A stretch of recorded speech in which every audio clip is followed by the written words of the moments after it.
34.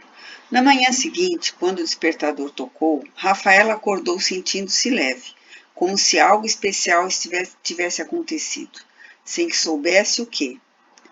Enquanto se espreguiçava na cama, vasculhava a memória tentando localizar a razão daquele sentimento. Um sonho, um pensamento que tivera antes de adormecer, mas em vão. De súbito veio-lhe à mente a ideia. Clara está me ajudando. Preciso ligar para ela. Racionalmente, não compreendia o porquê daquele pensamento. Não acreditava em vida após a morte, nem em comunicação com os espíritos, nem em reencarnação. Não aceitava nada daquilo.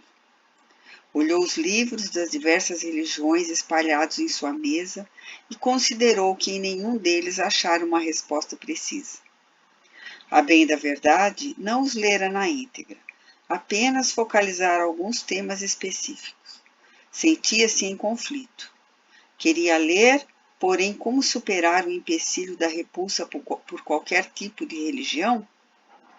Ao mesmo tempo, sabia que alguma coisa diferente estava sucedendo em seu íntimo. Aqueles sonhos, os olhos de Laila, que tinha certeza eram os mesmos com que a miúde sonhava. Devia existir uma explicação lógica. Levantou-se determinada a esquecer toda aquela história de religião. Guardou os livros e disse a si mesma que seria melhor centrar a atenção no trabalho e realizar aquilo que se propunha. Não seria manipulada por nenhum tipo de religião de crença empobrecedora, que debilitava a vontade para exercer controle às pessoas. Não, de modo algum. Religião era algo que abominava. E se o método terapêutico aplicado por Clara seguia naquela direção, apontando para o místico, ela certamente não gostaria de aprofundar-se. Ao entrar na redação, Rafaela encontrou Fernanda muito abatida. Quando estavam discutindo a pauta da próxima edição da revista, interrompeu o assunto de trabalho que desenvolviam para perguntar. — Você está bem? Parece tão abatida hoje. O que foi? — Não é nada. A repórter, entretanto, insistiu. — É o seu tratamento? Alguma coisa não está indo bem? Você fez algum exame? — Não, não é nada disso. Tocada pela preocupação da colega, a editora não se conteve e começou a chorar. De pronto, Rafaela se levantou, fechou a porta, pegou uma caixinha de lenços e papel e entregou à chefe. — O que houve? — O tratamento vem correspondendo ao prognóstico, está tudo certo. O problema não é físico. Estou muito angustiada, não estou suportando lidar com minhas filhas, especialmente a Alexia, que me agride o tempo todo, me enfrentando, não respeita nada. Parece que me odeia. Não consigo fazê-la compreender meu estado emocional. Ela me cobra, me agride, diz que sou uma péssima mãe. E para piorar as coisas, acho que está usando drogas. Rafaela suspirou fundo. Sabia bem o que aquilo significava. Não encontrando recursos interiores para consolar aquela mulher que sempre fora uma fortaleza inabalável, no aspecto profissional, falou quase no impulso. — Você devia voltar para a terapia. — Será que isso resolveria? Fernanda indagou incrédula enquanto limpava as lágrimas. — Precisa apoiar-se em alguma coisa que ajude a enfrentar essa situação. São muito contratempos. Eu gostaria de ter a compreensão e o apoio de minhas filhas nesta fase tão difícil. Não entendo por que tanta agressão. Rafaela fitava em silêncio. Não tinha, naquele momento, recursos para consolar a ninguém. Sentia-se igualmente frágil e sem respostas. Suas crenças, essencialmente materialistas, não ofereciam consolo e nenhum tipo de esperança. Também ela estava perdida diante da realidade da vida, que enxergava cada vez menos. Conversaram mais um pouco. Depois ela retornou à sua mesa e a seus afazeres, deixando Fernanda entristecida e sem ânimo. Antes do meio-dia, a editora saiu do seu escritório e se despediu dos subordinados, informando. Vou mais cedo para casa. Preciso descansar um pouco, falou ao passar pela mesa onde Rafaela trabalhava. A repórter notou os olhares de reprovação e de desdém de alguns colegas, em particular de uma jovem que já demonstrara ambição suficiente para subir a qualquer custo. Ouviu-a tecer comentários desdenhosos, criticando a falta de compromisso de Fernanda com as reportagens que estavam em andamento. Apesar de aborrecida, não disse nada. Não defendeu nem comentou qualquer coisa. Silenciosa, empenhou-se em manter a atenção focada no trabalho. Quanto a Fernanda, entrou rápido no carro e foi para casa. Queria passar algum tempo em conversa com as filhas. Contudo, sabia que a dificuldade de comunicação com elas, Alexia em especial, estava praticamente intransponível.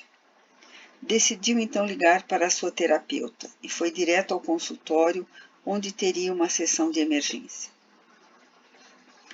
Foi recebida com cordialidade. Meio sem jeito, tentou dar voltas para explicar por que abandonara o acompanhamento. Apresentou várias desculpas sob o olhar atento da profissional. Por fim desabafou. Sabe o que é? O motivo real foi sua interpretação relativa à origem da minha doença. Não consigo admitir que ela tenha sido provocada pelo fato de eu rejeitar minha condição feminina. Não vejo isso, não acredito nisso. A terapeuta se levantou, andou até a estante e pegou um dos livros que entregou à cliente. Sei que é difícil para você enxergar o que vou dizer. Nosso mundo é masculino.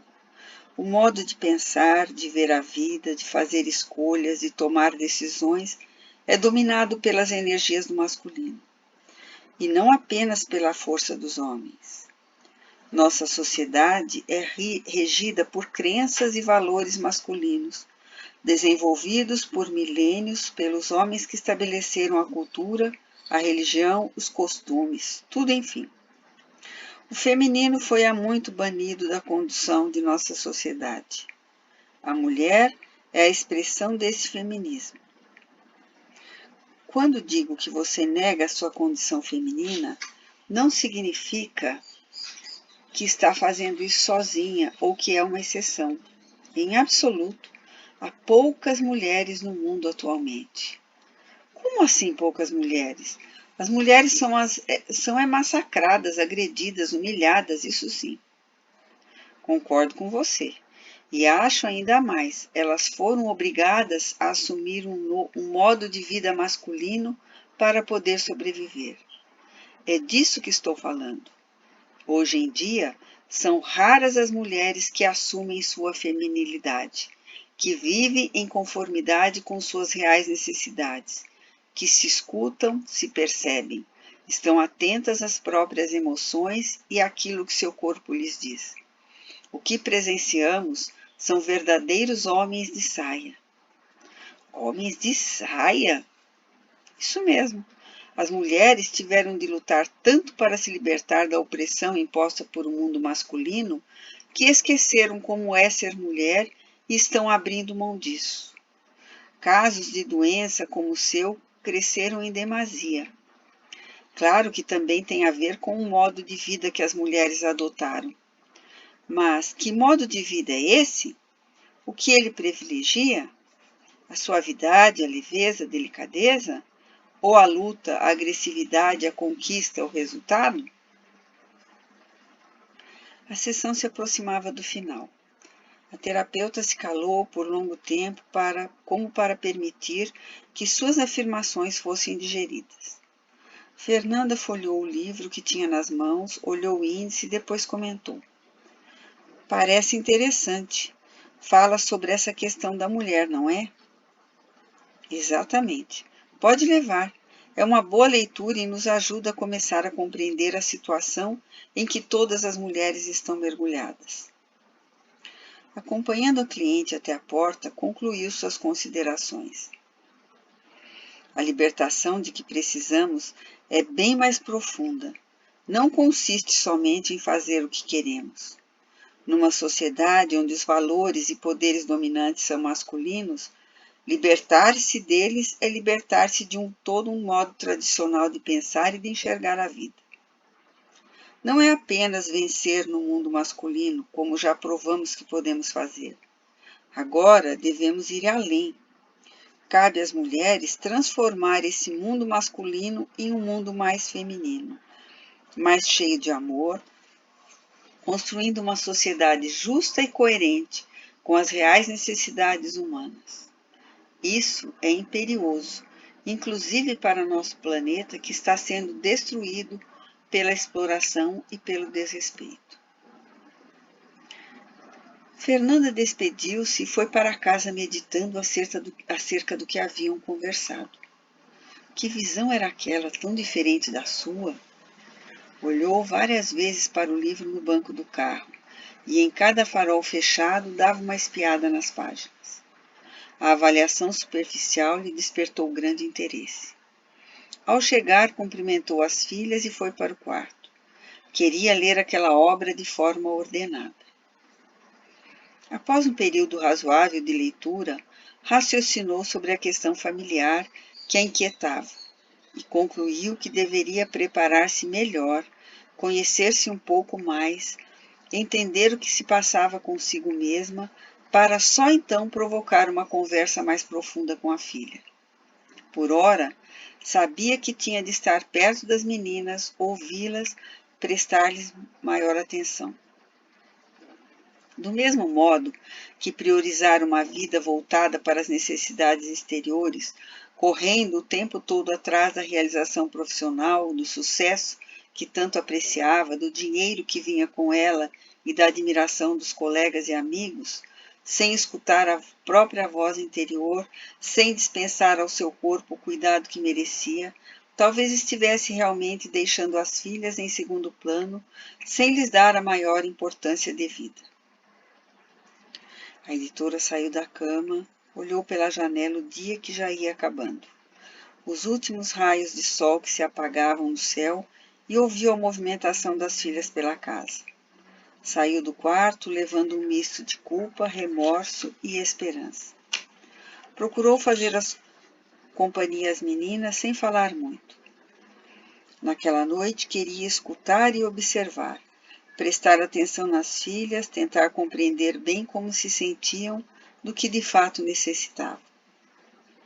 A princípio ficou desconcertada. Aquele não era seu padrão normal de comportamento. Entretanto, aos poucos, as garotas foram se soltando e um clima leve e agradável se instalou entre elas. Até Alexia, sempre desconfiada e pronta para dar uma resposta agressiva, estava mais à vontade. Assim permaneceram durante todo o jantar e depois dele. Quando colocou a filha mais nova na cama, Fernanda teve uma boa surpresa. Beijou-a e ia se afastar quando a menina agarrou pelo pescoço e, apertando bem o rosto no dela, exclamou empolgada. Hoje foi tão legal, mãe, você ficou com a gente. Amo você. Eu sempre fico com vocês, querida. Não, hoje foi de verdade. Boa noite. Ela fechou a porta e foi até o quarto de Alexia. Bateu de leve e abriu a porta, despedindo-se da filha sem nenhuma recomendação. A adolescente respondeu com poucas palavras, como costumava fazer. Naquela noite, ao se deitar, a editora estava convencida de que o retorno à terapia fora uma decisão acertada. Embora não concordasse com tudo que ouvira à tarde, era inegável que ali recebia informações novas, descobria pontos de vista antes ignorados. Sem dúvida, tinha muito a refletir. Acomodou-se na cama, por um instante pensou em apagar a luz. Ao invés disso, esticou a mão e pegou o livro que trouxera. Prosseguiu com a leitura e a cada página seu interesse crescia. Havia nele muitas questões sobre as quais jamais se detivera. Depois de muitas páginas lidas, depositou o livro na mesinha de cabeceira. Apagou a luz e ficou pensando que talvez ali estivesse um caminho para a sua cura. Teve certeza de que não era somente o seu corpo que estava doente. Sem que se desse conta, sua vida adoecera. A reflexão sobre tudo que conversara e lera naquele dia suscitou em Fernanda o insight de que muitos dos problemas com que se defrontava poderiam ser consequência daquilo que vinha acreditando e depositando sua energia vital. Era preciso mudar, e estava disposta a encontrar o rumo para a transformação. Sua família pedia aquilo. Seu corpo clamava desesperadamente pela revisão de suas escolhas. Sua vida cobrava isso. Decidiu empenhar-se ao máximo para promover as mudanças indispensáveis à sua real felicidade.